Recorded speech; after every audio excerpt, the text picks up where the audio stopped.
All right, I welcome you all to another session in this uh, financial series class, and I believe that God has begun to shape your mindset in a better position. First, to understand the mindset of God concerning money, and also to understand how to position yourself for financial stability and financial freedom. And all we are trying to do here is to understand money and how to make money the righteous way, how to make money the God's way, because believers are not left out to are not left out of the financial stability, financial freedom, and then making of money. Believers are not left out of it. We are given the liberty to also make money, but our model in making this money are totally different from the world perspective. So, and my labor in this course of events is not just to make money, but to make money the God's way. And then I will, on all my labor rather, is to try to give you the perspective of the Bible, the perspective of God concerning finances, so that every Christian will benefit and will not try to put ourselves in a tight corner, trying to worship mammon while we leave God, or trying to siphon the standard of God for worldly gain. So we are welcome everyone again back to this class, and then we are going to start again from there. So today we are going to start from the concept of poverty, and then this will span across maybe 4 or 5 lecture days in a 1 hour time.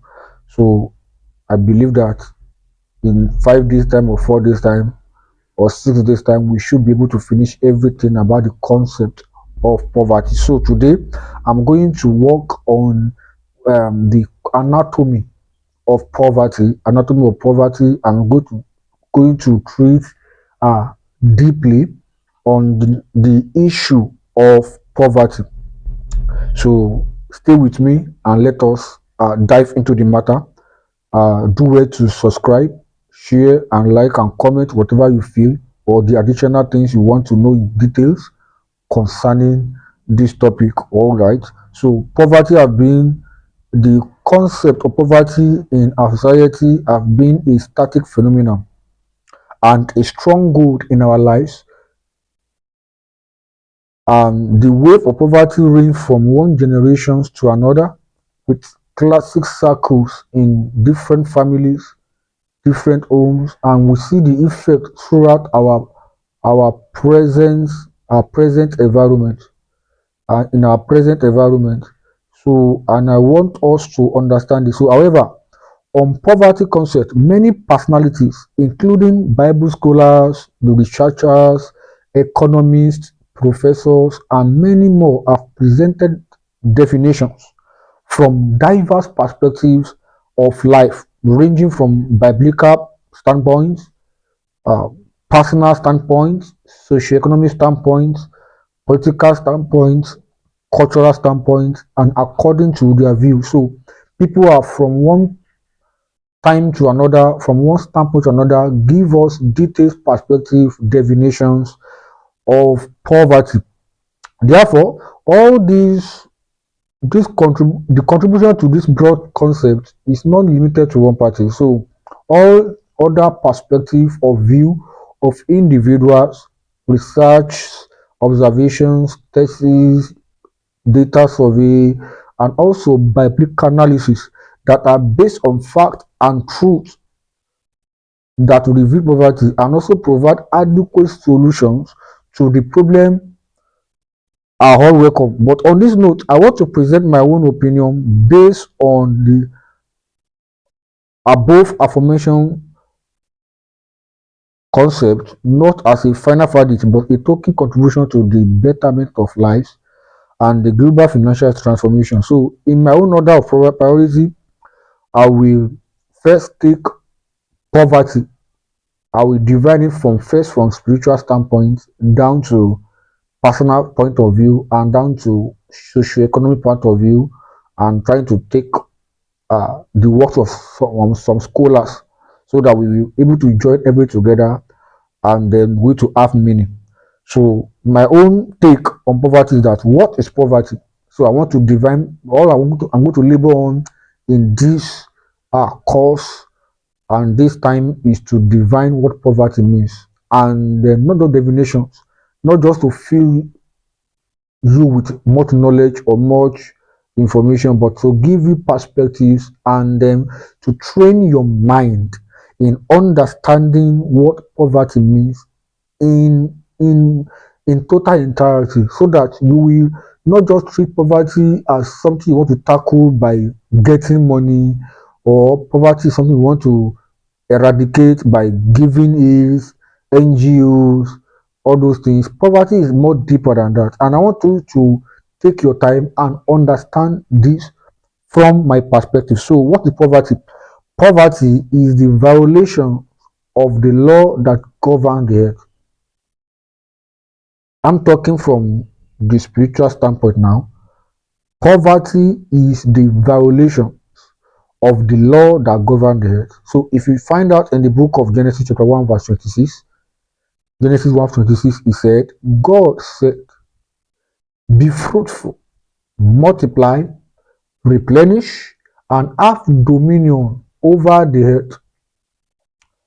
And money is a part of everything man should have dominion over. So if God says, be replenished, be fruitful, be multiply, and have dominion over the earth, money is not left out. Money is still part of the everything that's inside the earth. So how come money is having dominion over many lives? So which has led to what we call poverty today. So you will want to believe me and ask the question in your heart, and also if you have a better view, communicate in the comment section, that why is money having dominion over man instead of man having dominion over them? Because be fruitful, multiply, replenish, and have dominion over the earth means that everything, the earth itself, and everything in the earth should be under the control of man.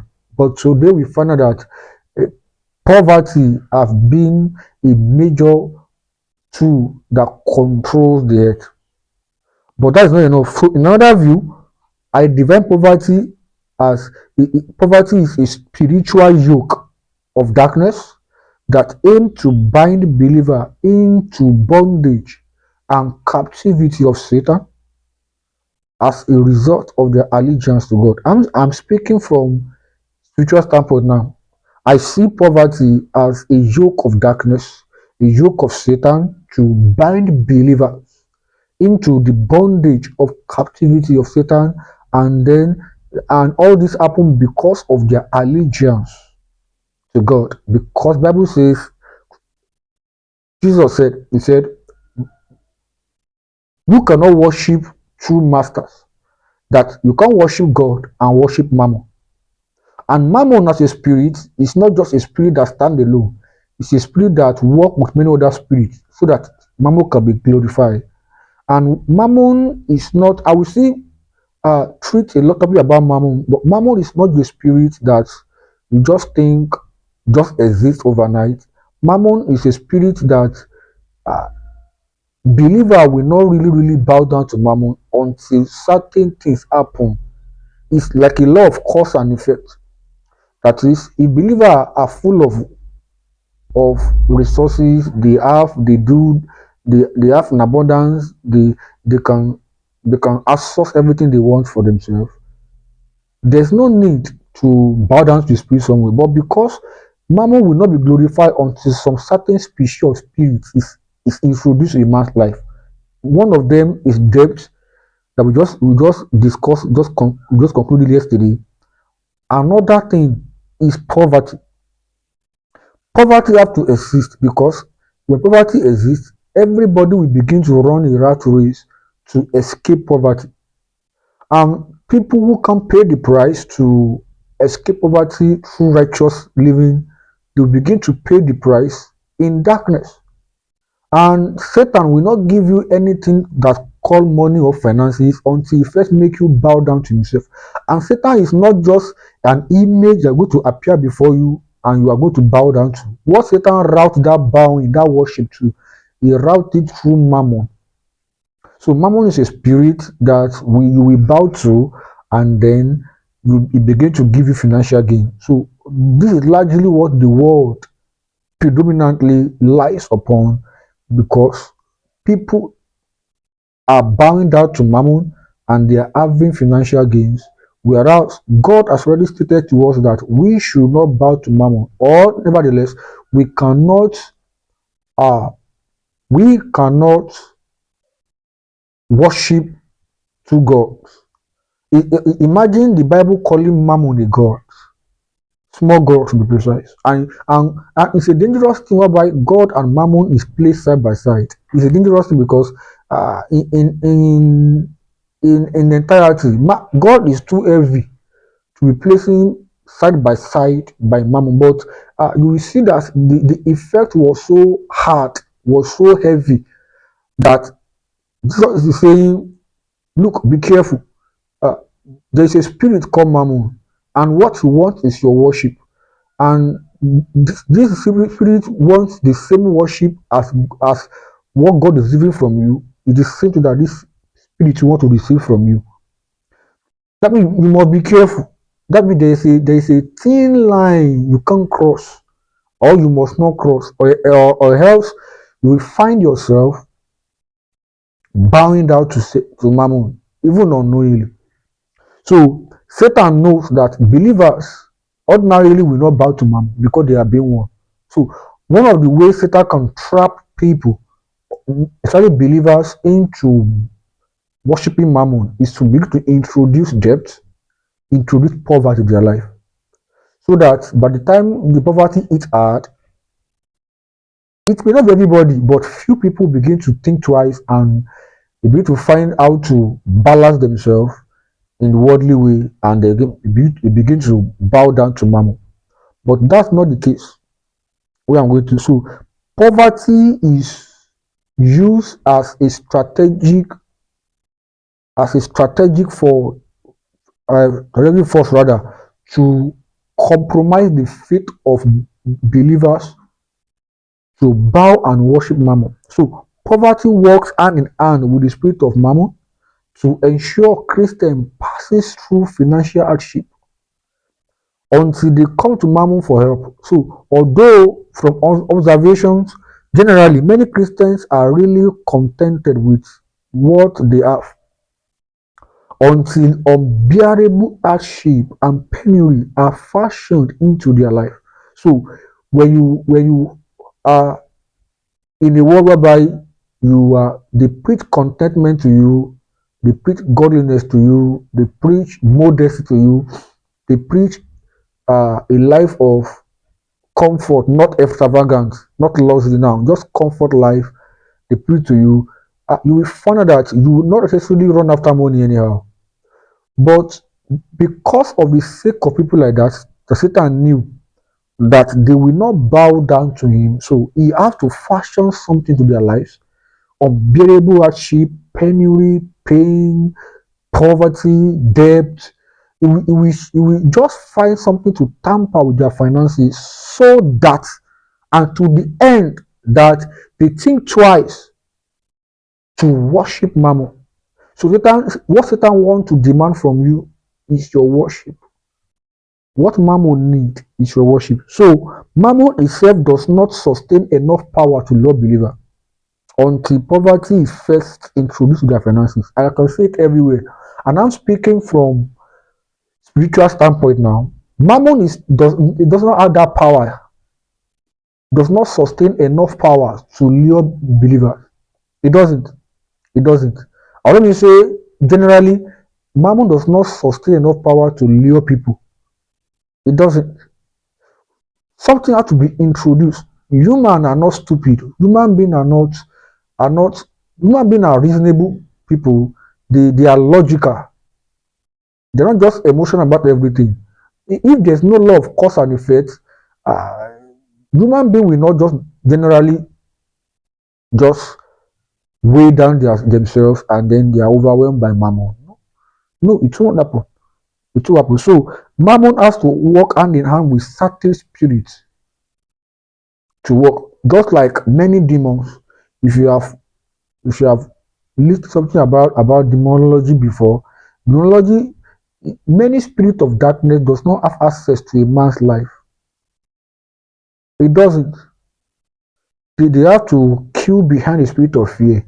So when fear gripped a man or gripped a believer, that is when other spirits have access. That is basic doctrinal demonology. And that's what Mammoth is. Mammoth does not really have access or does not have work in the life of everybody until poverty is introduced. Poverty is one of the major weapons Mammon used to make sure that believers bow down and worship him. You get it now. So also poverty can be seen. Let me now go to intellectual point of view now. Let me now speak from intellectual understanding from economic view. I can say that poverty can be seen as a present state of hardship, insecurity, pain, uncontrollable mental torture, which brings about inferiority, insubordination, and minority mindset rather. So if I want to speak from the intellectual point of view or socio-economic point of view, I will say poverty can be seen as a present state of hardship, insecurity, pain, uncontrollable mental torture. Because once there is poverty, there is this mental disorderliness that comes with it. Yes, and I'll prove it to you, but follow me carefully. Which brings about inferiority, mentality, insubordination, and also minority mindset. So, from the Christian faith and the worldview, the persistent effect of poverty has traveled across the earth like a wildfire. Yes, which exhibits itself as pain, agony, hardship, and later resulted to mental torture. So, inferiority syndrome and has has brought both foolish and wise people together as leaders above certain individuals, and insubordination to control authority, which break ranks of orderliness in society. So poverty has led to the reason why we have most foolish people at the helm of power, most foolish people at the and I will soon get to that properly. Most people at the helm of leadership because there is a way the world bow down to people that have money, even though they're not capable of doing that job or capable of leading people or capable of wielding some power, but because they have money, they have a way to buy, and that's where I'll come in the later part of this video, where poverty has become a weapon. So the people have a way to buy their way into leadership buy their way into political power because poverty has been like a wielded weapon against certain individuals.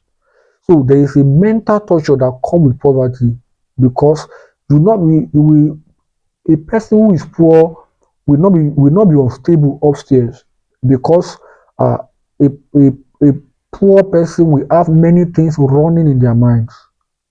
For example, what will I wear today? What clothes will I wear?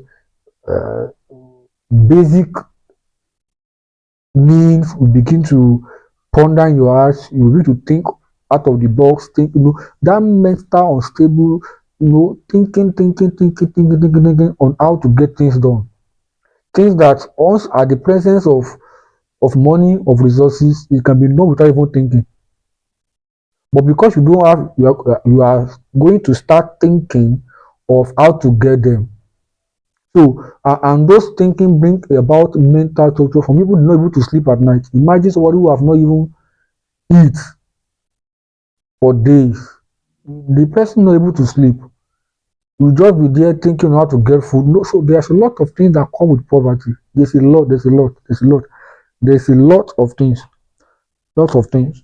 And also, from the wisdom's perspective, I can say poverty is an identical chain that connected foolish minorities, mediocre, and inferior people together against social acceptable standards. And I will explain, follow me carefully. I'm speaking from a wise and intellectual perspective right now.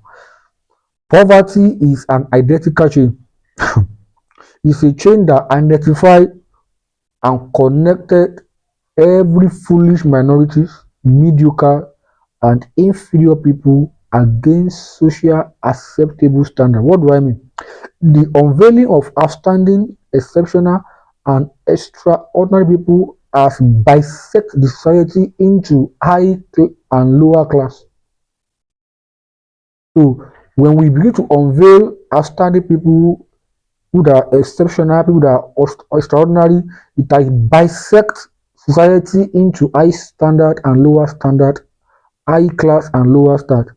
But poverty has brought lower identification to certain class of people who are foolish minorities. And I will explain. Whenever a poor man sees another poor man, they acknowledge and console themselves in their poor, ungenerated mindset, while the high class shares ideas, commerce, and evaluates innovation. What do I mean? That means from this standpoint, I see poverty as a mental, or let me say, I see it as a foolish decisions somebody allowed to persist in their life for so long, because uh, how you are going to overcome poverty is not by outsourcing money first. It's by first renewing your mindset. That means there is a certain foolish decision you are taking every day that make you be in a poor state. Do you get it now? There is a foolish decision that you are taking every day that make you remain poor.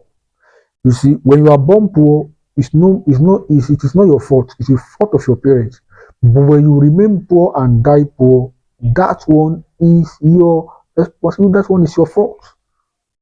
So I can't imagine somebody will spend 70 years on earth and still remain the same way. You choose to be. It's a foolish mindset. And foolishness is not an insult. It's a state of your mind. Likewise, a wise man is not if they call you a wise man, it's not a compliment. It's a state of your mind. So a wise man is never a compliment. A foolish man is never a wisdom. Whatever the people call you, they are just dictating how your mind is. So when they say you are a foolish person, they are talking about you are a foolish mind. That means you are taking a wrong decision every time and then that make you more foolish. And if you are taking a wise decision, they will call you a wise person because they will see the product and the resultant effect of your wisdom. So poverty is not escape through finding money, and that's where I'm going to dwell on as we embark on this. So you don't escape poverty by finding money. No, you first renew your mindset. There are many people that have money that they are still poor. Poor mentality. Poor mentality. And I assure you, by the time you get out of that mentality, money is not far away from you. So our problem now is that poverty has become the identical chain that connects every foolish people together. So foolish men know themselves, wise men knows themselves. It connects mediocres together. It connects inferior people together. There's a thing Bible said. It said there is a wise man that used his wisdom to save his city. The Bible says his voice was not heard. The man was despised for his wisdom. That means because money was not involved, this man was despised. And there's a reason for that, but that's not where I'm going. But poverty, how to know a poor people is that they begin to discuss poor things. They discuss people. How to know people that are rich? They discuss ideas. They share ideas. They share innovations. They share how to run things. But poor people, they discuss foolish things. They discuss most of the things you see in poor people is uh, backbiting, busybodies. They will take somebody's topic You can discuss discuss about it from the morning to the afternoon, till night, and you'll not be tired. But go to the circles of people that are rich, that have a renewed mindset. They discuss ideas, they discuss innovations, they share things, they share commerce, they share things that will improve their life. People who are rich in mind does not discuss people anyhow. In fact, if they have to discuss you, they have to discover people that is higher than them, that they are sometimes they have to learn from the person, how their person have inspired their lives. But poor people, no, they discuss one filthy neighbor that does not even know where his life is going. They discuss one sister that does not renew his. No, we are just a lackluster of bunches of foolish people discussing foolish things. So when you enter a circle of people, whether they are wise or foolish, you will know, because foolish people discuss nonsense, and that's how many people are poor. And I will also share with us that poverty is more of a mindset than a condition of lack, penury, and hardship. And I'm dividing this at the level of intellectualism. That poverty is more of a mindset than condition of lack, penury, and hardship. That means if we tell you you are poor, we are not talking about you don't have money. We're talking about the condition of your mind, and that's what I tried to explain earlier. So this next definition begins to give us better insight about it. Poverty is more of a mindset than a condition of lack, penury, and hardship. That means generally the best way to reveal the concept of poverty is the poor minds of the people. So, and it is seen all over society that absence of money or resources is not the root cause of poverty. It's not. But the individual deflated mindset that is void of knowledge and understanding. So we can see it all over society, our environment, that the absence of money is never the reason for poverty. It is never, and never will be.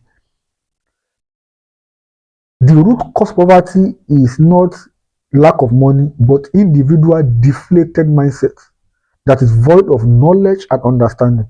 So in our society today, many mindsets are poor, bankrupt, and drought of knowledge.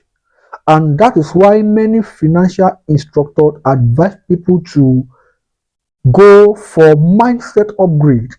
Yes, if you see a true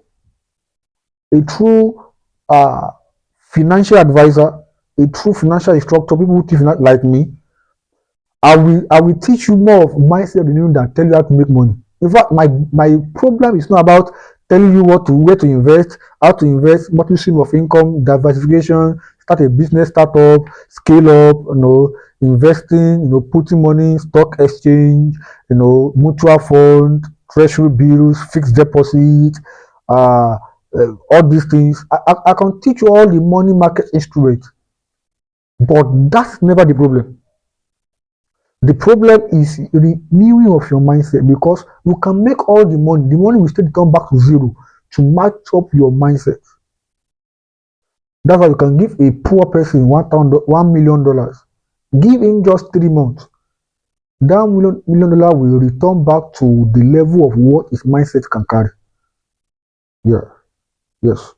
So if you see a correct financial instructor or a financial coach, they will never first teach you about how to make money. They first try to do investiture. That's why people come to me and say they want to, they reach out, they say they want to invest. What thing they can they invest to? I tell them investiture. So what does that mean? I say invest in yourself. It's not about trying to go and put money somewhere and lock it up, and you are in jeopardy. The money went down, your BP rise up, the money go up, your BP go down. All those nonsense. Savings is what investment. As you are saving, you are drying up, you are broke, that's not the, see, all those things, they are simple to do. But the real problem is investiture, upgrading of your mindset, investing something in yourself. You are the best investment that can happen to humanity. Yeah. So many financial instructors that know what they are doing, they never first teach you about how to make money. They will teach you how to upgrade your mindset. So many people mindset are like a shallow ground where nothing can grow. And until money grow bountifully in your mind, it cannot grow in your hands. Until money grow bountifully in your mind, it cannot grow in your hand. I repeat one more time. Until money grow bountifully in your mind, it cannot grow in your hands. Believe me on that. Money first must grow in your mind before it grow in your hand. Nothing multiplies in your hand until it first multiplies in your mind. So your mind is really here. And also another critical perspective of poverty I discovered from the society is that poverty is a tool in the hand of the powerful to remain in power. And I'm talking from socio-economic power and political and socio-political power. Poverty is a tool in the hand of the powerful to remain in power. And that is self-explanatory, but if you don't understand what I mean, I will do well to explain better. Just follow me. I think we still have 30 minutes. If you will agree with me to this my concept, many people in power have successfully taken poverty as an irrefutable massive weapon against the people to perpetually bring their head down so that they can remain in power. Why? If you check many third world countries, you will see this thing prevalent. Africa, Latin America, you will see that most of the weapon the political class used to remain in power is poverty. Poverty is structured. It is economically engineered. It is wired like that, so that the poor low class will keep looking up to the political class, power class to for daily bread, and they will be at their mercy. And I'm saying this with all due respect to the political class. It is a social engineering. Poverty is not about the aspect of money. Poverty is social engineering, especially in the third world countries.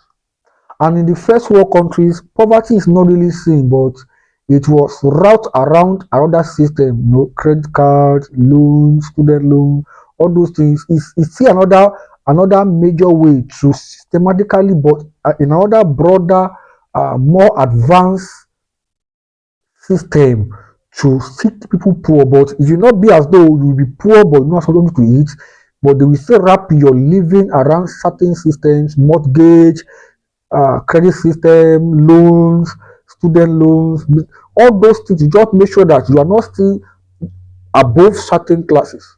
It is everywhere around the world, but it's just that the ripple effect and then the engineering was so different. So it was so different from the first world country and the third world country. Third world country, poverty was still prevalent. It was a hard tools. It was a very hard tools to use to bring people down. You get it now? So conservatively, in the third world countries, it is evidently seen, yeah, when the wealthy ones in politics, leadership offices, economists, business tycoons, community title holders, and captains in the private sector have taken advantage of the high rate poverty that is devouring the land as a bait to manipulate and control the life of people. So, and as well to build a fortress around themselves to perpetually remain up. So one of the things they use to remain up is to make sure that poverty make people down. So as we are going down, they are going up. So it can't be unaware. So the more people are coming out of poverty and low class, the more it will come down, because many of the things they are using as an advantage over the low class, the bit will be closed, or the bit will be mended, or the gap will be will be closing on daily and yearly basis. So the more people go down, the more people remain up. So if many people are coming up, from many social class people begin to come down, because most of the things they have in their hands to remain in power is just money. Just money. That's what people use to control people's life. It's just money. There's not more than that. It's just money. So I am not writing this or saying this to vent my anger or to raise any biased conclusion against the wealthy class. No, or any political title holders, but to render a conservative information to the societal decadences that has plagued our society through poverty. So in many countries, especially in Africa and Latin America, poverty have caused the rise of some autocratic, merciless, ruthless psychopaths, individuals into influential positions to oppress people at the expense of their will, feelings, or contribution to a view. So the voice of the masses were not heard in the society, as poverty has wielded a strong disadvantage position against them. Yes, many poor people, their voice are not heard because poverty has remained that massive tool to make sure that their head are grounded, they do not rise. And also from socio-economic point of view, poverty is not lack of money. Poverty is a state of being poor, or let me say, poverty is a state of being poor of quality relationship, bankrupt of value, and the inability to recognize opportunities. I will say that there is no gainsaying that a man who lacks strategic relationship, who have no value to offer, and also does not discern any problem to solve for mankind, as a good opportunity to enter into financial freedom, means that that man will be poor, broke, remain beggarly for his life. So any man who does not have relationship, who does not have value to offer, and who does not have any problem to solve for mankind, it is said that that person will be poor, beggarly, and broke for life. Yeah, for life. So although Jesus said that you will always have the poor among you, which means no matter which means those who do not take initiatives and remain courage to take a bold step to emancipate themselves out of the cave of poverty, we always have those kind of people around. So from a socio-economic standpoint, poverty is a state of being bankrupt, or let me say, of being poor of relationship, bankrupt of value, and inability to recognize opportunity. That means when you say a man is poor, first, the person does not have relationship, does not have anybody who can help him out of his poverty state. Number two, the person does not have any value that you can give to mankind in a reward for money. And number three, the person cannot recognize opportunity around him. I think I mentioned it briefly when I was talking in the depth series that uh, the ability to see opportunities is the reason why you are going to financially free. You get it now? So you must recognize opportunities. You must know when things are lacking in your environment and how to solve them, solving problems. So these are the reasons why poverty has become a concept. And I want to say many things before I actually shut down on this video. There are many things that people do that make them remain poor. And in my next video, I'll go, although my next video, I'm going to talk deeply on why do poverty exist. But talking from the socio-economic standpoint, uh, when when poverty becomes a real problem of people, it means that these people have become valueless, they lack people in their lives, and also opportunities are around them, and they fail to recognize it, or they fail to put solution to it. What do I mean? Any state, any country, any continent, you find poverty prevalent. Apart from poverty being used as a what they call it now, as a weapon to make people remain grounded so that certain people can remain up.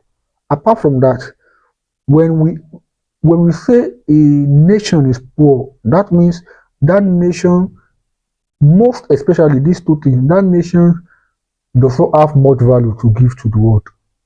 Because and also a nation can be rich and the citizens are poor on many reasons that can happen. Example is nation like Nigeria, who is oil rich but poor. Nation like Venezuela, who are first and the largest oil have oil reserve but still poor.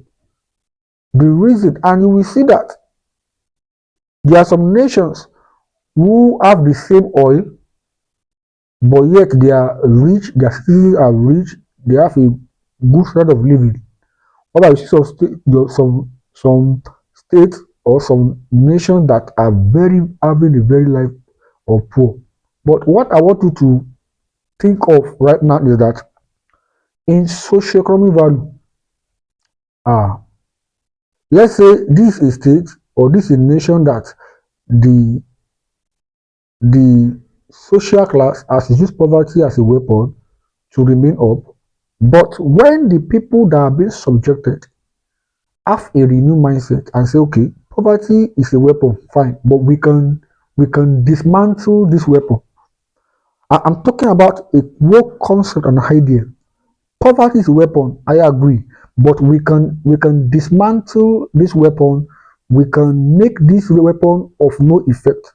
The two things that are going to happen is that, or three things. First thing is that these people have to build a community whereby they handled themselves and they vow to come out of poverty, not by individualistic but by the company. And one of the problem of a country that is abjectly poor is that people begin to fend for themselves. So all man for themselves.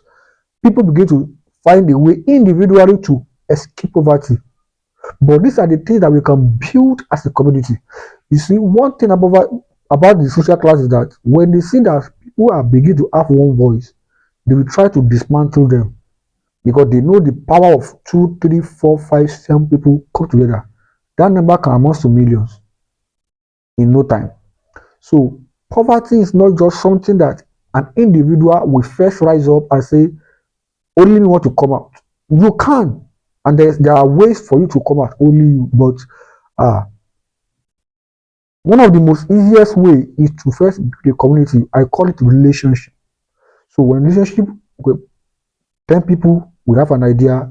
We don't have $1 million to start to do a startup, but you have $10,000, $10,000, or $1,000. Let's just start something. And in 10 years, all of us can get to poverty.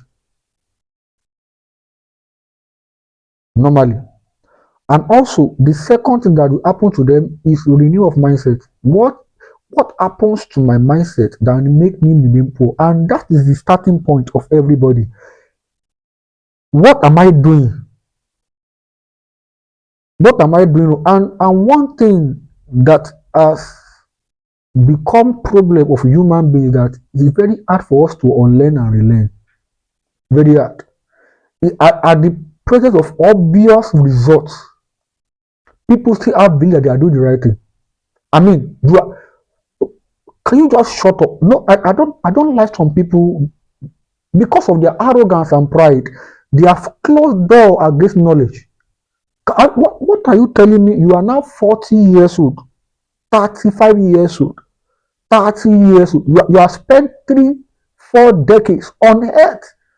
You are still you are still poor, and you are still believing that what you are doing is right. Come on, bro. Sit down. Just sit down first. Sit down first. You have to unlearn and relearn anything you have tried for 4 decades, 3 decades, 4 decades that is not working. You have to sit down and think, if this thing is working, something could have changed. Oh, is it until you are now 70 or 80? You know, one thing I don't like is that people who have been 70, 80 telling me to do what they have done that does not work.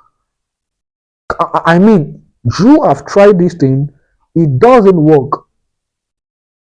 You live 7 good decades, 8 good decades on planet Earth. You try the same thing, it doesn't work for you, and you believe, except that you want me to learn from your mistake. I quite alright agree. But telling me to do something that you have done, come on, give me the proof of result that shows that this thing worked for you for 8 good decades. And let me tell you, one of the things you have to have is that a renewal of mindset will help you a lot. You have to relearn and unlearn something and relearn fast so that life can be so easy for you.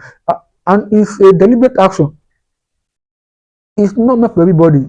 As I grew up, I believe that there's something that I'm doing, they were actually right. But they were wrong. They were wrong. They were wrong. It's one thing for me to accept that I'm doing something wrong somewhere, because if something is right, the result you are supposed to be showing by now, something wrong somewhere. Get it now. So you first sit down. What am I doing? What decision am I taking that is making me remain in this poor state? Get it now. That's what we call renewal of mindset. What are the lifestyle? What are the decisions?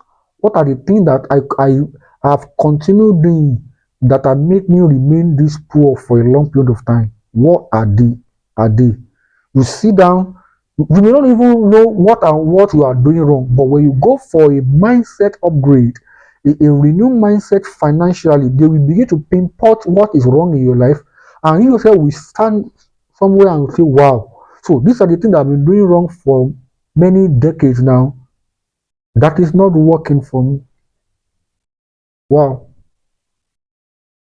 That's why I said it one more time. Poverty as a concept is not how to come out of it. Is not first this business, go and start it, or this stock, go and invest. This mutual fund, put your money in. This is bond, enter your money to it. This is treasury bill. This is fixed deposit. No. Poverty is deeper than that. It first crack the shell that covers your heart, that covers your mind, and renew it.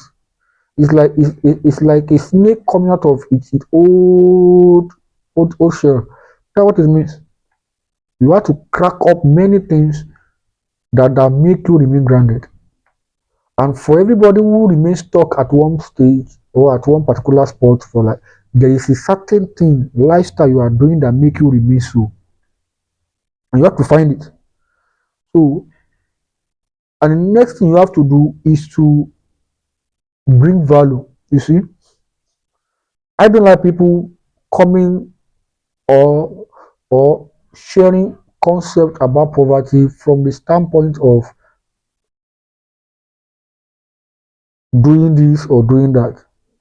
I love it when you talk about poverty from the standpoint of, or you talk about escape poverty from the standpoint of value. It's much better. You see, when you have value that you can give to human, money is simply a reward for doing something. Money is simply a reward for value. So when you have value that you give to people, the resultant event of it that the value will take you out of poverty. And when I say value means many things. Let's just do a 5-minute master class for us. I don't try to do this, but these are the things I do for people who paid for conference and seminars like that. Value is talking about your gift, your potential, your talents, your passion, what you know how to do best. All those things I talk about now, they are just raw form. When you renew it, when you transform, when you work on it, it can become a real value that somebody can see and pay for. Yes, yes, yes. Believe me on that. Value, when we say value, as people are preach about value or talk about value, value is not something you just know how to do and start doing it and making money. That's the mistake many people are making. Okay, I have this talent. Okay, let me just begin to showcase my talents and people will pay me for it. No, that thing you know how to do, that gift, that skill, that talent, that ability, you have to take it through a process. Nobody just go to the belly of the sea or to the mine site or to the grass and dig raw gold and begin to beat that gold into small chop and wait at penance. No, that gold will pass through a refining state. Nobody pick up raw gold and begin to use it on their body or for certain things. No, that gold will pass through a refining process. They will eat with many degrees, I don't know how many degrees of heat, of extreme temperature, extreme hot temperature, so that dross and the real gold can find their way apart. This is when you have abilities, when you have skill, when you have talent, you can't serve that humanity and they will pay you for it. No, that you have to pass through refining process. You separate your personality from your gifts you have. You separate the dross, the inadequacies, the inefficiencies, the ineffectiveness, the mediocrity, the shallowness. You will remove it like a dross from that talent. I know that what you want to serve humanity will be pure value. Those are the things that attract the world. I'm just doing this a bit of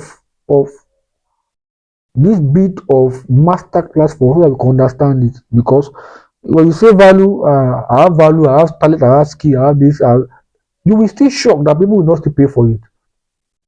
Because what you are offering to people is not enough. It is not mighty enough. It is not weighty. It is not refined enough to attract people to you. That is why you see many people who have different talents, different gifts, and also you find people that have the same talent, but people choose to reward somebody gratefully than other. You will see many people who can cook, who are professional chef, but people choose to reward some people good, or they reward them bountifully, whereby they are so-called chef, but because what they do is not it's not weighty, it's not refined enough. You are cooking does not have good taste. Of course, every chef agree, but there's people that can cook for 100 people at a go. They are that skilled. The capacity have been built. They have that structure. They can cook for 100 people at a go, and the food will not be mixed up. Whereby you as a chef, the highest people you can cook for is 3 or 5 people. If you dare cook for 100 people, you are going to cook rubbish. Absolute rubbish. Both of them have value, but they have different capacity building. They have different retention. They have different skill. They have different refining movement. You see that now. So I'm not trying to do this masterclass for so that you can know that it's not about just having value. People pay for having refined value. Maybe that's the actual word, refined value. Refined value. And also, the last I'm going to say is the inability to recognize opportunity. So, I'm just saying this from socio-economic standpoint, that really why people are in poverty is because they can't recognize opportunities. And see people, there are opportunities all around them. I agree that you may not be capable in monetary terms to put solutions to certain kind of problem around you, but there are still, if you check well, there are still minimal uh, things you can do to make sure that you contribute to society, and from there you can have your reward. For example, any area you live in that water is a problem, and there is one of these in the early 90s, one of these rich man we have in Nigeria, they call it Darocha. Darocha became wealthy because of water, because people used to take water from the stream. There's no clean Bible water. So Darocha saw this as an opportunity and began to, in fact, they has a house called Water House. So he began to dig water, refine the water, and serve it to people, and people pay him, and he became extremely wealthy. These are the times whereby there's no concept about bottled water or sachet water or no. This was a time person that saw opportunity, and opportunity make you become creative. It may you become innovative by default. You know, because of people, innovations, inventors, creative mind. It's not because they first have a real creative mind that they go and learn it. What drives them to that point, people call them inventors, innovators, is because of they want to solve problems. And the problem solving skills in them or persuasion in them make them to begin to discover many things. And people call them inventors for it because look at the Wright brothers. Wright brothers solve a opportunity that people can fly in the air, people can have air as a means of transport, and they begin to invest something around it. And their persuasion, their passion make them to build the first aeroplane. People say history made you understand that the first plane they did flew for about 50 seconds and landed. And they improved on it, and they improved on it, and sooner or later we make the first plane that was sustained by that gravity cannot bring down. This is what it means to do something that is anti-gravity law. You know, law of aerodynamics does not just tell you that something can fly in the air. It puts in another law at bay that something can float and sustain, and can only come down when it chooses to come down.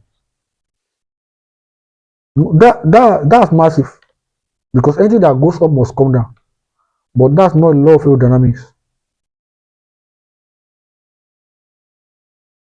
And these are the things we must do. So you are in your area, you have transport problem in your area, you can put something there to solve the transport problem, and you will make it. There's water area, there's water problem, you can put solution to it. Okay, in your area there's problem of people does not have where to buy groceries. You can solve the problem. People does not have where to buy basic needs, let's say anything you see that people lack in your environment is calling for your attention, is calling for your creative mind, is calling for your innovation, your thinking, is calling for your problem solving skills. You get it now. So poverty is not just an abstract thing that just happens suddenly. No matter how poor you are, you can come out of it. Even as you are watching this video, you are just with zero kobo, zero naira, $0. You can still come out. Yes, you can. But the problem is, if you can follow these last steps I mentioned, you will come out of poverty in no time.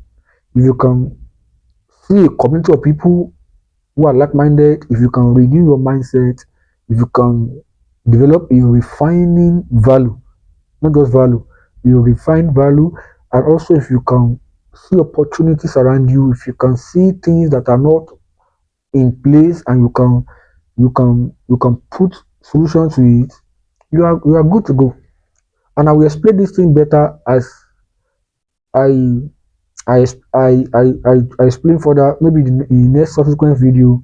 But one thing I want you to understand is that you will have an upper hand against poverty if you have a such renewed mindset, because your mindset will begin to work extra hours.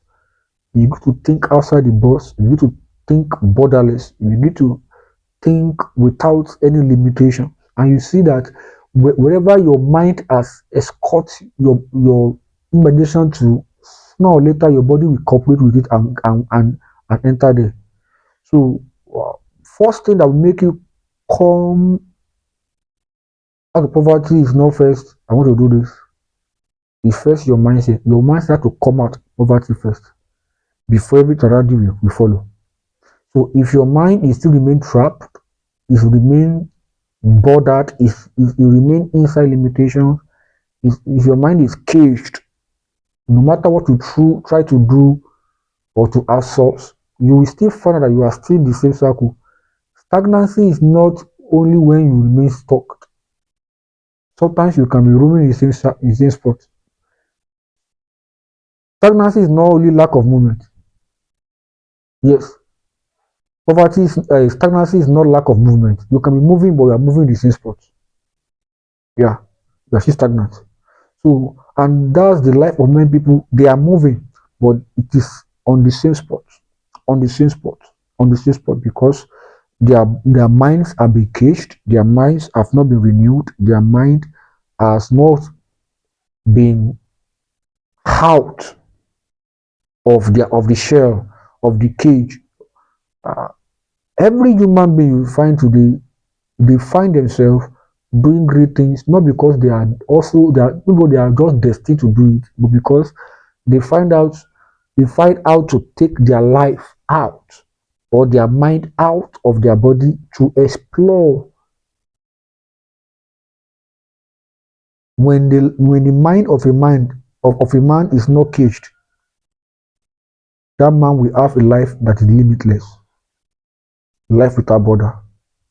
The sky is not the limit for them. The sky is the starting point.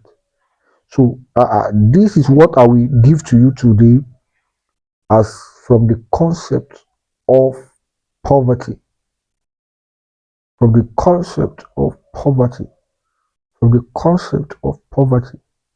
So poverty is a whole concept. It has anatomy.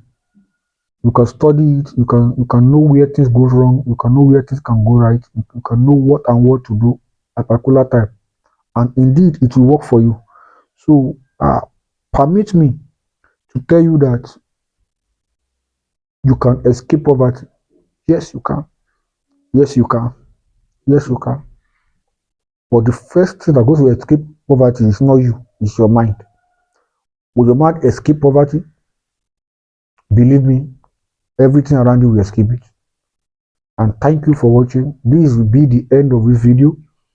And I believe that you have learned one or two things. You have understand some perspective. You have understand some things. Anything you don't understand or what you feel as a contribution to this, please kindly drop your view to the comment section. Don't forget to like, share, and also subscribe, and follow all the subsequent all the following videos that will still come your way. Until next time I see you, thank you for joining us. Remain blessed. Bye bye.